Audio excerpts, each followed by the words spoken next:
In every case, whether it's a media attention-driven case like the Menendez case or any other type of case.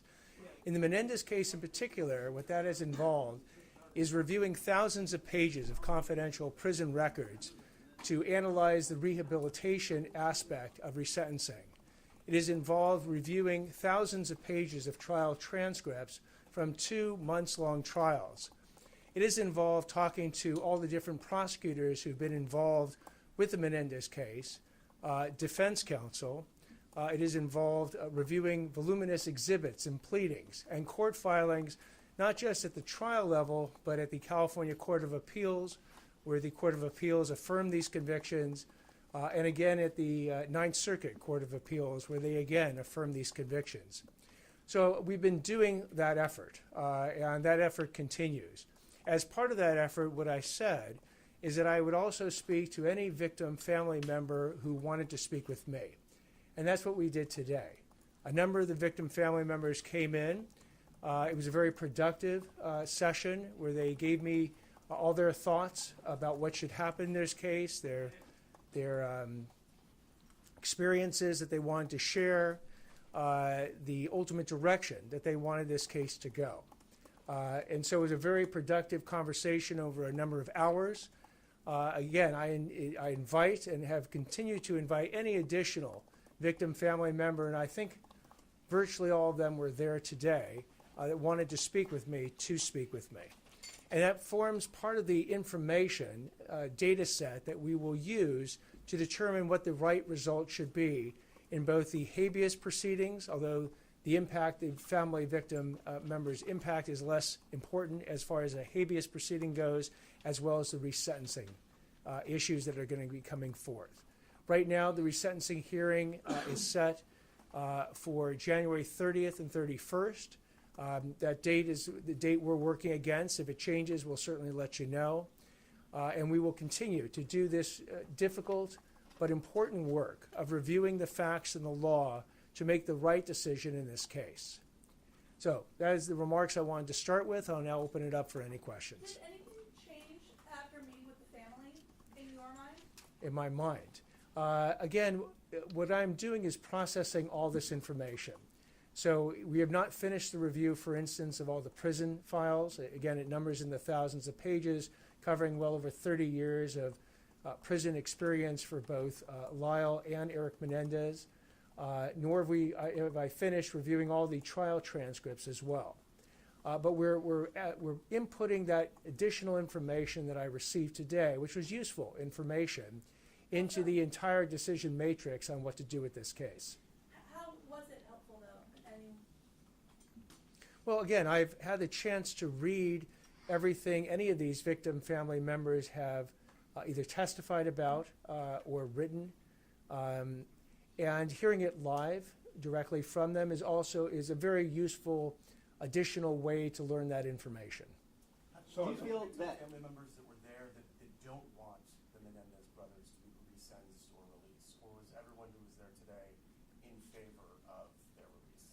So the actual contents of what was discussed, it was in some ways an informal, off-the-record discussion where I invited them to tell me anything they wanted to tell me. So I'm not going to relay to you one way or the other what it is precisely that they said, which is what I'm not going to do. You say you're looking Yes. for what would constitute rehabilitation when you look through the prison records and have these conversations. What in your mind constitutes rehabilitation? Well, again, we're going to follow the law as it deals with rehabilitation. And part of rehabilitation is have you engaged in any additional illegal conduct while you've been in prison? If so, what type of conduct? Have you done anything positive in prison?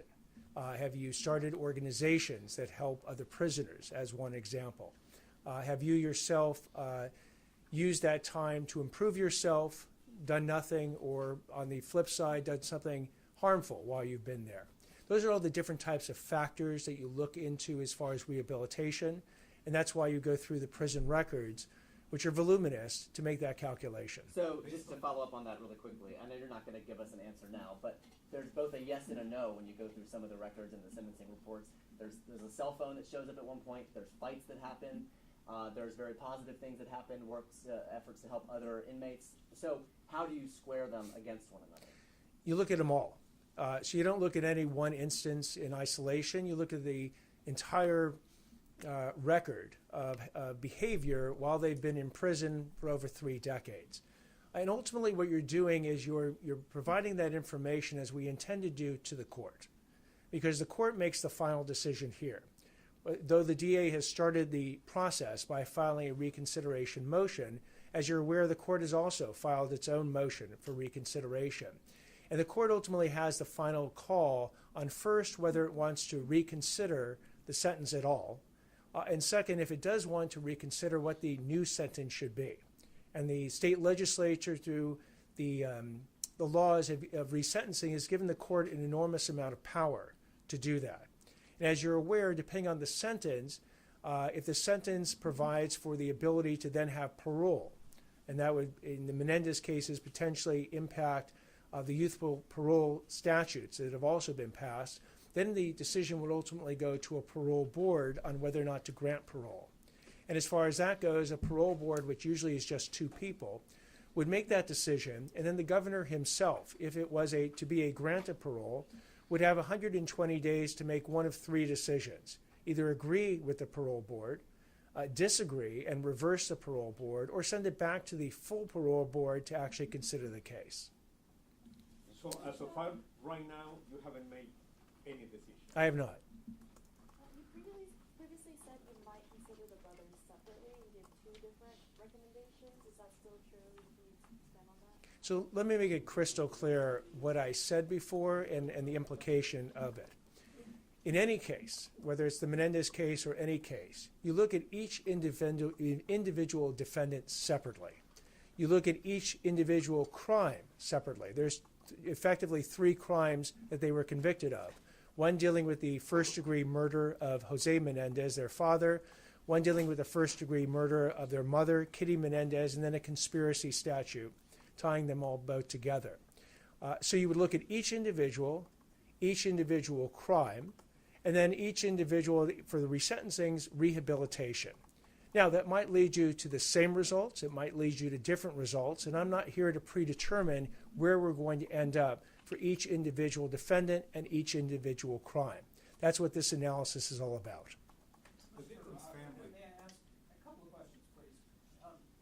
Can you describe just in general, what was the tone? It's roughly 3 hours by my calculation. Was it a good give and take? Was it emotional? It was a productive meeting. That's how I'll describe it. And the second question, when you talk about rereading the transcripts, you're talking about both trial and then retrial. I ask that because just that alone seems like it'd be an enormous task. So I'm curious how much of your time and everything else is on your plate this is taking. It's taking a lot of time, but it's one of those decisions that you want to make sure you get right. So I'm working with a team of people that are also engaged in reading these transcripts, and then bringing to my attention the transcripts that they're reading. I read those transcripts. So there's not a lot of free time in my life right now, but that's okay. I didn't sign up for a job that said I was going to have a lot of free time.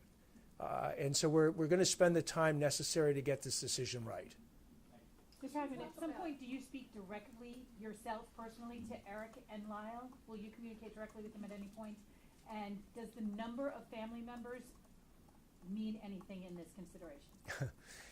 The number is not as important as the fact that the statements that the family members have made before and continue to make. So whether the number is 1 or 26, the number itself is not that important. As far as speaking with the Menendezes, no decision has been made to speak directly with the Menendezes themselves. District Attorney, the victim's family has said in previous statements that they are considering petitioning a request for the state Attorney General's office to review this case out of concern of how you're going to go. Did they express that to you, and what is your reaction to that? They did not express that to me at this meeting. And your reaction to that? I don't believe that there's any conflict of interest or justification for the State Attorney General to take over this case. Ultimately, the State Attorney General can do their own analysis. and reach whatever conclusion they want. Is there anyone still with the office that was assigned to the case? And if not, are you speaking with anyone any of the former ADAs that were prosecuting the case? Yes and yes. So yes, there are former prosecutors who are still with the office that I've spoken to. And yes, there are people who were affiliated with the case early on that I've also spoken with. The lawyer for the family, Mark Agarios, canceled his press conference that he was supposed to have this afternoon. Should we read anything into that? I'm sorry, can you repeat the question, please? The lawyer for the family canceled his press conference this afternoon after the meeting. Should we read anything into that? I wouldn't know one way or the other. Can you talk about how many attorneys in your office are working on this and whether you think a decision by your office can be made by that January 30th date? A number of attorneys are working on this beside myself, and right now that January 30th date is a date that we intend to hold to. Again, if something comes up that militates us asking for additional time, we'll certainly go to the court before we would go to the press, and then we afterwards let you know. All right. Thank you all very much for coming today. And as developments come up, Could you just comment? we'll have one last question. The family has been back and forth about this regarding the appointment of Kathleen Katie to your Office of Victim Services and that appointment and the associations with this case and her former representation of a family member who sees differently than the bulk of these family members. Certainly. Kathy Katie will be starting as the director of the Bureau of Victim Service come Monday. Kathy Katie is walled off from the Menendez case. I've had very limited conversations with Kathy Katie about this, other than to be referred to the pleading that she submitted back in October on behalf of her client. And with respect to that client, who will now have new representation, if that client wants to speak with me, I will make myself available as I have for the other victim family members. Thank you. So thank you all very much. Appreciate it.